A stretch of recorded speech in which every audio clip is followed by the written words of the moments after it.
you wanted the best, you've got the best podcast. The hottest podcast in the world.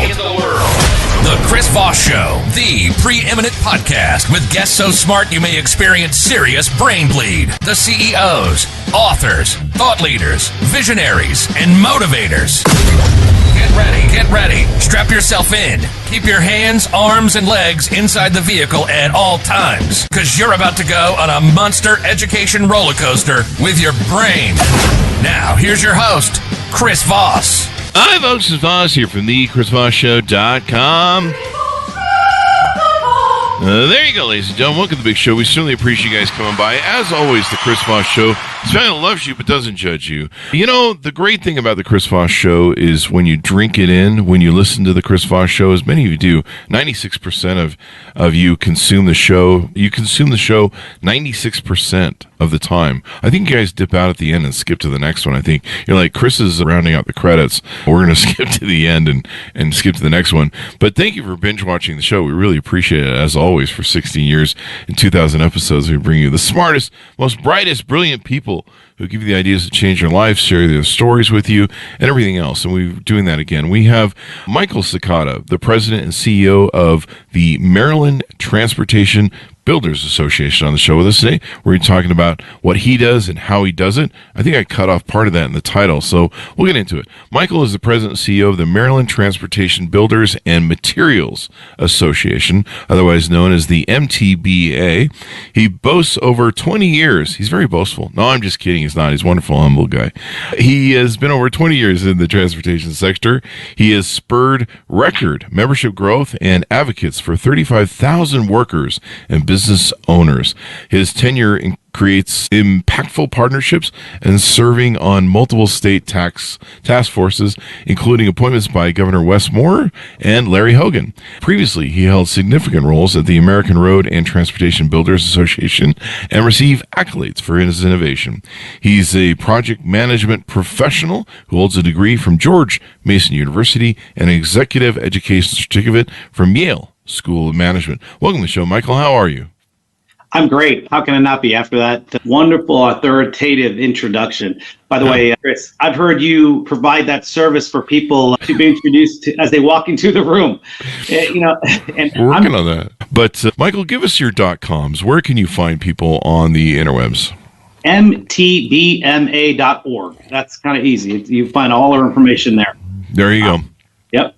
There you go. I think it was Obama who said, there was somebody who said, what was the hardest thing about leaving the presidency? And I think it was Obama. It was like, every time I walk into a room, music doesn't play anymore. It's kind of funny, but yeah, we're working on a service where we're just going to charge people to introduce them whenever they walk into a room. If you're walking to your kitchen, we'll just announce your wife and kids. And here now to bless you with his gracious countenance is your father. Yeah. Yeah, you just need that. You just need that to play every time, like some music that comes up and is at a crescendo. So just like you're walking onto a show. So, Michael, give us a 30,000 overview of what you guys do there at Maryland Transportation Builders and Materials Association. Yeah, so I appreciate that. We're a trade organization. We've been around since 1932, so quite some time. I haven't been around that long, but we've got great folks who have kind of are around the transportation construction industry. That's all the contractors, engineers, the line stripers, everybody who has to do with the horizontal construction. And, we provide a lot of advocacy efforts, but also to, information on ensuring how these folks run their business. A lot of states add specifications and changes all the time. And so we keep on top of that and make sure, they're building that road, that airport, that bike ped facility. There you go. And infrastructure is so important. I mean, there in Maryland, you guys are in your state, in that area, you guys had the crash of the Francis Scott Key Bridge and the whole thing there with the people were just boating and they were back in the back drinking or something. I don't know. I'm just making up shit, people. Don't write me. And how does something like that really impact infrastructure in a state like yours? They were drinking or doing something, right? We might be party to a lawsuit here in a little bit. Yeah, they were probably playing tic-tac-toe or I don't know. They were watching TikTok probably. They were doing something. That's an interesting bridge, an interesting port facility, the Baltimore port, by the way, is a number one roll on, roll off, and a whole other accolades that port has been doing a great job. Jonathan Daniels over heading that port, Steve Johnson, those folks are awesome to work with, work for, but the FSK bridge, it's a 1.6 mile bridge, and it's a unique kind of monument, and it's a steel kind of a testament to Baltimore, right? That crossing between Baltimore City, Baltimore County, and by the way, passed through a small portion of Anne Arundel County. So really, that bridge is owned by three different entities, but managed by the tolling authority, MDTA. Yeah, and by the way, that $191 million a day is what having that holy crap cost our region. And that doesn't even count angry commuters who have more road rage now. Oh, right. 100%. 30,000 people, by the way, cross the bridge daily. That's daily. And now they're finding their way, using Waze, I'm sure, doing different things.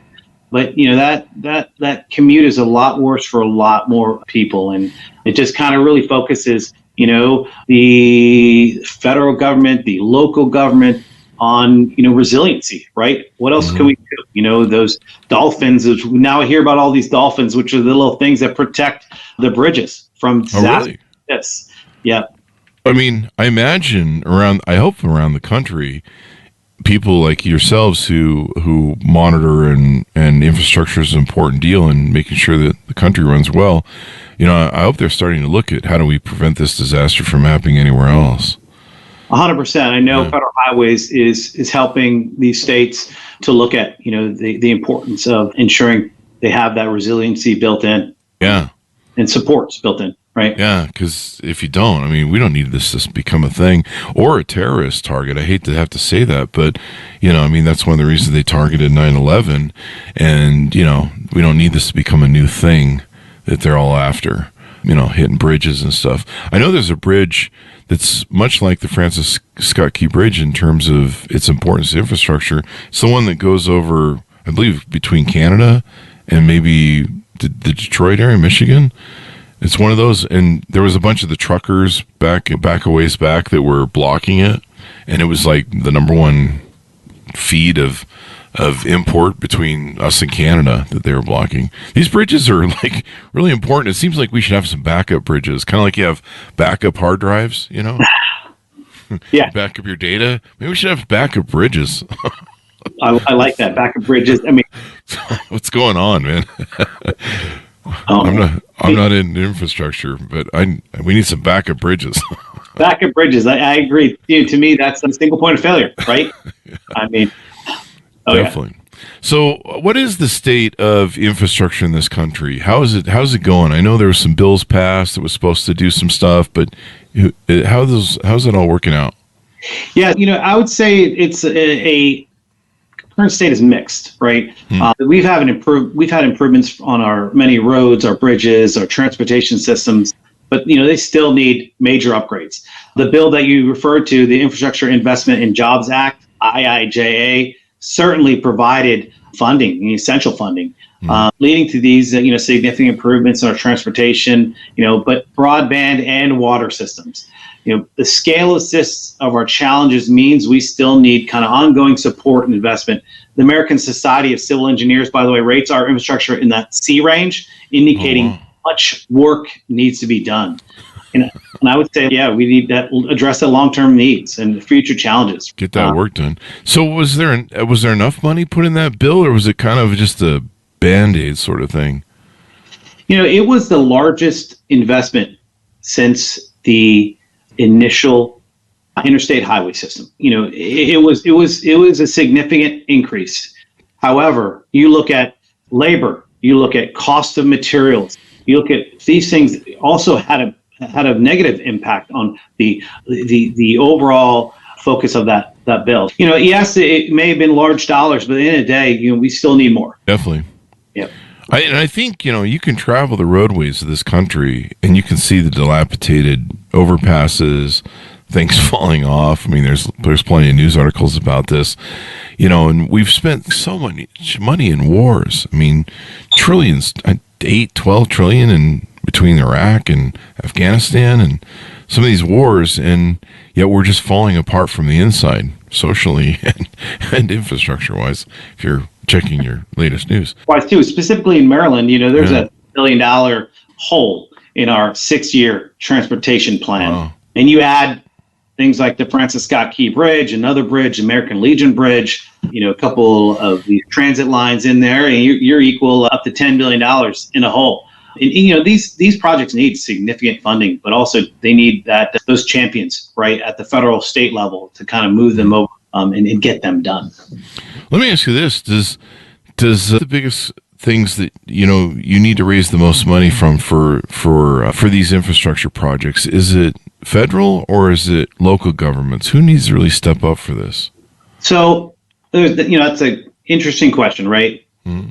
How we get money at the federal level is through things like the IIJA, right? Mm-hmm. But how they get funded is through gas tax, okay? Oh, yeah. Gas tax has not increased since 1993. It's at 19.39 cents. So for every gallon you pay 19.39 at the pump. Mm-hmm. Going to the federal gas tax. Mm-hmm. At the local level, there's there's bonds, there's initiatives, and there's also a local gas tax. So that 19 cents in some states could be 40, could be 45, could be up to 50, 60 cents. And that pays for the local infrastructure. There you go. To answer your question too, also the federal investment on average, it's 53% of the road or infrastructure dollars. 53% of that comes from the federal government. And it's kind of interesting. Politicians don't like to mess with that because then consumers it seems to really impact consumers like right away. They're like, where are the gas prices go to hell? Yeah, they don't. They definitely. Since it hasn't been increased since 1993, right? I mean, that's a long time. And to have that conversation, we rely a lot on our federal partners to. But yeah, haven't been willing to raise it. And to your point, what do you and I look at inflation-wise, right? We look at the cost of milk and we cost of gas, right? And those two things are definitely in the minds and ears of politicians, especially running for re-election. Yeah, I know at one point during, kind of some of the crisis after COVID or during COVID or something, the Biden administration and politicians were talking about, I think, suspending gas taxes on a federal level. That was being kicked around. Is it better to do, like California, I know, has toll freeways and roads. I think there's other states that do it. Are those better? Are those a better way to apply those sort of costs or not, do you think? So tollways really depends on who's doing it, right? Mm-hmm. Maryland's the only state that has the ability to set their own rates. Other states don't. They rely on third-party folks who have what's demand tolling, which in a way, if you think about it, they want to maintain that 55, 65 miles an hour or so. If there's, a flood of folks on there, those prices will increase. But consequently, the speed will decrease. You want to keep it at that 55 mile per hour within that. Those are called traditionally called public-private partnerships, right? So a company can come in and build that lane and then charge for it. Mm-hmm. The benefits of that is you can get an asset quickly, right? You can get an asset paid for by that entity and you build it now. And that money, though, is not in that state's budget, right? Mm-hmm. So they can offload that. That's a benefit, right? But the negative, now that you're paying, they have a lease on that asset for the next 50 years, most cases. You're stuck with paying that for the next 50 years, or that state, the individuals who use that roadway. Mm-hmm. So they've been creative about when you adding hot lanes is what they call them. You also add general purpose lanes. You can increase that.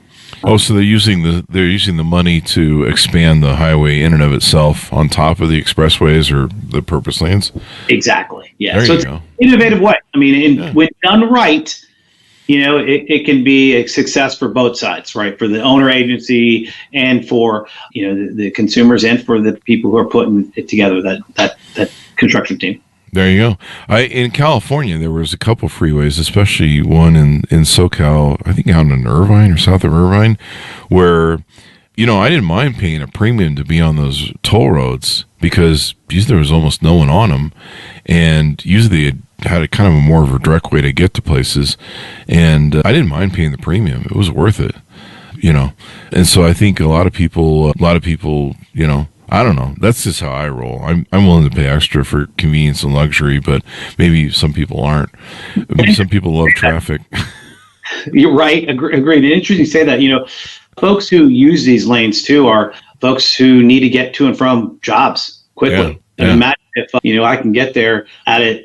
I know when I can get there. What's the most anxiety-driven thing about driving? Not knowing it's going to take half hour or an hour. Right? Mm-hmm. Having those hot lanes allows you to have an option. I think that's ultimately, if I want to pay a little extra today to use it, great. Maybe not on a Saturday morning, but yeah, it just kind of depends. Let's see. How has infrastructure spending evolved over the past decade? Is things getting better? Are we moving on from these wars and everything else we used to spend money on, chasing bin Laden around? Yeah, the past decade, infrastructure spending has seen its fluctuations. Mm-hmm. We've seen continuing resolutions. We've seen like the FAST Act. We've seen certain things like the IIJA, that Infrastructure Investment and Jobs Act. It's provided that much needed funding, but they've still fallen short. So I don't think they've evolved in a sense of focusing on the state and government and having them play crucial roles. Stepping up where the federal funding has lagged. But, we're still seeing, that growing recognition of importance and sustained investment in infrastructure. But it still needs to grow.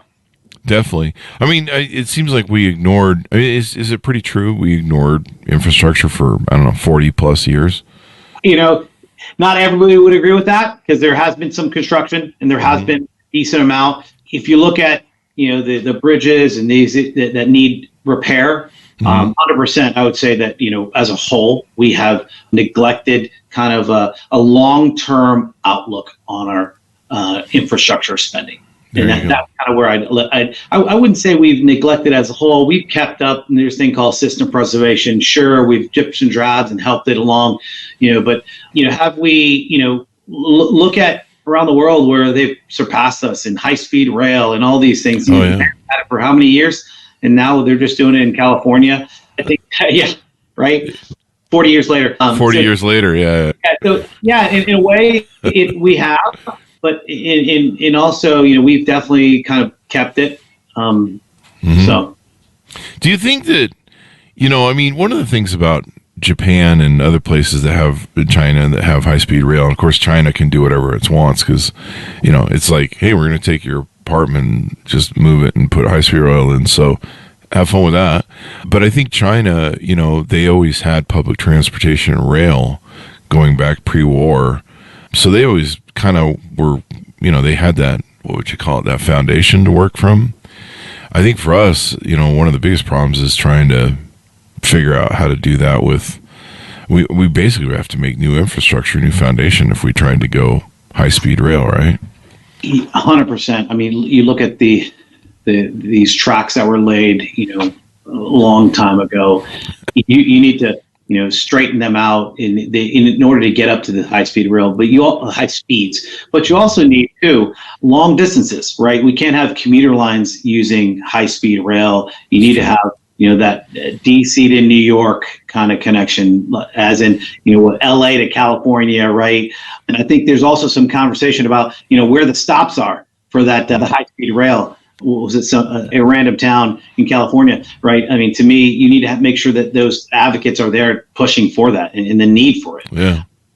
We should just make it so they can jump out on as the train is moving somehow and just throw parachutes on them or something. I don't know. This sounds have to push them, a designated pusher, right? Yeah, we'll let AI solve this. I'm sure it'll be fine.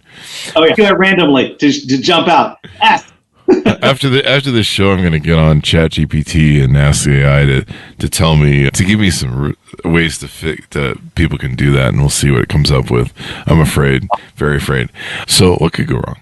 So with this, with high-speed rail, I mean, I guess we just have to kind of bag that for now. I mean, like you said, if that thing ever gets done in California, I've lived in Vegas for 20 years, and that conversation about running high-speed rail between us and Vegas, I mean, it would be a dream.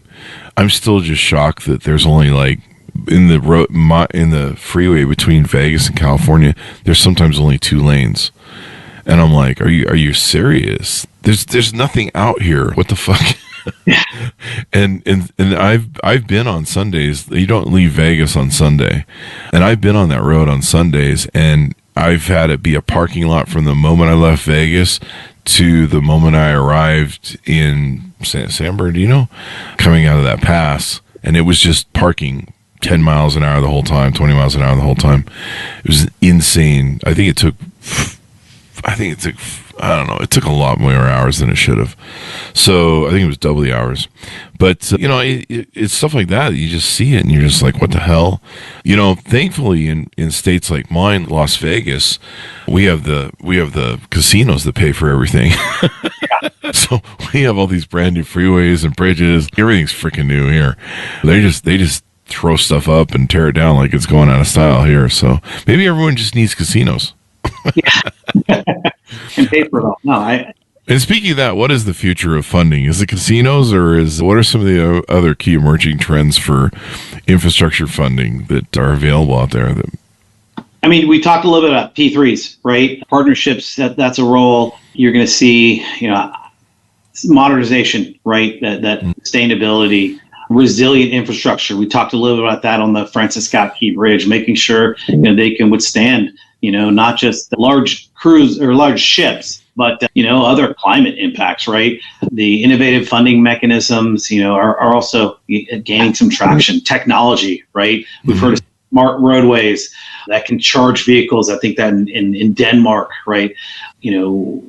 That will drive efficiencies and new capabilities. But ultimately, Chris, what we're seeing is higher miles per gallon in EV vehicles, right? Oh. You see those and you think about, great idea, but in the day, what they don't pay is, kind of gas similar taxes. to like gas tax, right? Oh, wow. I never thought about that.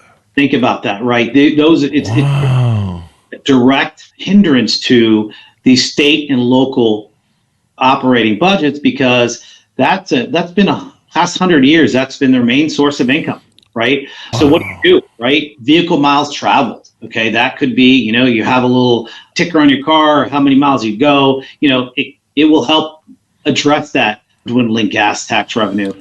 However, VMTs come with the privacy concerns. Nobody wants to be watched like TikTok, but people want to watch TikTok. But they don't want the privacy concerns. But those need to be addressed, right? Yeah. Even though evidently Elon is watching it all moments on those cars. So there you go. You know what? Everybody's watching. Everyone's watching everybody at this point. Yeah. Yeah. But we got to balance that need, right? Balance for sustainable funding with privacy protections. That's going to be critical. You brought this up because we talk a lot about the EV market. I've had friends that rode with Tesla and Elon in the first Teslas, and a lot of my friends are Silicon Valley types and nerds, so they love their Teslas until they found out that evidently the politics have changed. But I never thought of that. I mean, how much of has anyone calculated the cost of what EVs are costing in these taxes that would go to infrastructure? And has there been any sort of implementation of legislation that's tried to offset those? I mean, it's kind of funny. EVs even got a federal credit for a while if they don't do. That $7,500 credit. Yeah, it's still out there. Some states are looking to address it, but that still nationally needs to kind of be addressed. This is going to be a conversation I'm going to be having that's going to cause a lot of arguments on Facebook. Yeah, they're not paying their fair share. Yeah, I'm going to start shaming those darn I already shame the Cybertruck enough as it is. Every chance I get, I can shame that Cybertruck. Well, one more thing, and we're all obviously everybody can have the ability to choose whatever vehicle they want. Obviously, but these EVs are obviously heavier too. Oh, that's right. Guardrails need to be replaced. These things so there's a whole host of issues that can happen, and we just need flexible state agencies to implement policies. That's true. There's a video on file. You probably saw it of them. One of Tesla's competitors, Reliant, starts with an R. Rivian. Yeah. They tested a Rivian against the barriers and stuff that are on the freeway, and it just blew right through them. There was nothing there. And so the conversation was, we've got to, these, they're so heavy with the battery in them, we've got to reanalyze all these different barriers and if they can sustain or contain, I guess, these EV cars. Because the Rivian just went right through it. Yeah, that was cute what you got there. To think about that, what about on bridges, right? Yeah. They're supposed to help. So that type of infrastructure needs to be looked at and supported. I don't know. In my mind, though, it sounds if these EV people aren't paying their way on bridge taxes, maybe we should just let Darwinism figure that out. No, I'm just kidding. I'm kidding, folks. We can't have that because then other people get hurt and all that stuff. I'm just starting a war with the EV people on this show, I guess, at this point. No, we're not. We're just being, these are things we need to know. With the power of voters, obviously they're kind of technically in control of the purse. What should voters and citizens be thinking about and maybe lobbying their politicians and governors, et cetera, to try and take care of these things or motivate them maybe? Chris, listen, it's simple, right? We all want to get to our destination quickly, efficiently, but most importantly, safely, right? Our roads, bridges, highways, all those things, they move precious cargo, no matter what it is, right? In roads, the kids to daycare, right? Our infrastructure takes significant investment to maintain and build. And our stakeholders, like your listeners, should contact their legislators and tell them that, hey, this is important for them to not just champion but also to give these DOTs the money and the power to kind of make some significant contributions. There you go. It's really important. It's like I said, there's scary bridges. Sometimes you'll see they're falling apart. You can look at them and you're just like, I don't know about that. And especially with, like I said, the Francis Scott Key situation bridge, where we just got people, technically transportation also falls into boating, I would imagine, this country to some degree, maybe. I don't know. Waterways? Yeah, waterways. Yeah. And maybe, I don't know, check ships better. I don't know how that works. But no more drinking and shipping. That's all I'm saying. And then, like I said earlier, that trucking shutdown of that bridge that went over between Canada and America was so bad that companies like Ford and auto parts companies that rely on some parts from Canada had to slow or stop their progress of building cars. And all these things really impact the supply chain, right? Across the nation, even if you squeeze a certain area it just doesn't affect the city or state, right? It can affect whole supply chains across the nation. Yeah, it definitely impacts are far and wide. Just to your point, right? Everything is affected by the delivery of goods and services. My Amazon purchases that anytime I see one of those containers fall in the ocean, I'm like, I guess I'm not getting that. I can't think of anything funny to make a joke about right now. But I guess I'm not getting my box of Oreos anytime soon. Probably a good thing. For me, probably. Thanks, Michael. Throw me right into the bus there, buddy. All right, probably a good thing. You've been talking to my doctor and my dietitian, haven't you? But that's true. Don't do the Oreos, folks. That's what the whole show's about anyway. So any other long-term outlook on the future of infrastructure funding, maybe what we need to do, any new technologies that are going to save our butts? I don't think we can AI our way out of this, but I would say our outlook is cautiously optimistic. My long-term outlook, and you've heard kind of those significant challenges. But conversations like this, kind of showcase the growing recognition of critical importance of infrastructure to our economy, our society. Right? Mm-hmm. We all want to get to work faster, safer, but you look at post-COVID world, people are driving 10 more miles to get to their job. Whether that's for a better paying job, right? Oh, really? But we need to find, that innovative funding solutions and focus on sustainable funding solutions. Mm-hmm. But I really believe, with those investments and, we can continue to build and maintain a world-class infrastructure. There you go. And I mean, companies are still trying to get people in the office. So I don't even know if our infrastructure is being fully capacity utilized at this point. I think there's still a lot of people working remote. So if we ever went full back, it could be crazy. Oh yeah. It could be crazy. It's probably better than it hasn't become full. I mean, they haven't been able to claw everybody back. It's kind of interesting. Maybe they can. I see a lot of empty and I think probably low capacity filled commercial spaces. Maybe we can run some more freeways around those things or something. I don't know. Off ramps or something. It's crazy, some of the things that I see, but yeah, anything to make traffic move better. I mean, if anybody needs the most infrastructure sort of help, I mean, I don't know, because I don't live back east. I mean, you guys do have some tight stuff back there. But I know California really needs some more freeways. That or less people, one of the two. I don't know, but I think more freeways are the only way to fix it.